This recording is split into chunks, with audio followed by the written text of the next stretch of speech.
Kishini ixlosini zaiflashtirib tashlaydigan bir kasal bor. Kishining ixlosini zaiflashtirib tashlaydigan bir narsa bor, bir kasal bor. Nima u? Banda qilgan amaliga Allohdan mukofotni talab qilishi. Qilgan savob amalingizga Alloh taolodan mukofotni talab qilishingiz.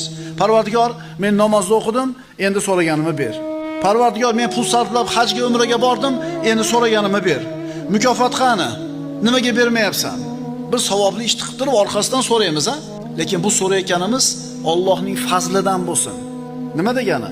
Alloh taoloni rozi qiladigan ishni qildik, orqasidan duo qilyotib, namoz o'qiganim uchun ber emas, roza tutganim uchun ber emas. Balki so'rang, Parvardigor o'zingni fazli marhamatingdan ber deylik. Agar qilgan amalimizga mukofot talab qilsak, bu ixlosimizni pasaytirib, susaytirib yuboradigan amal ekan.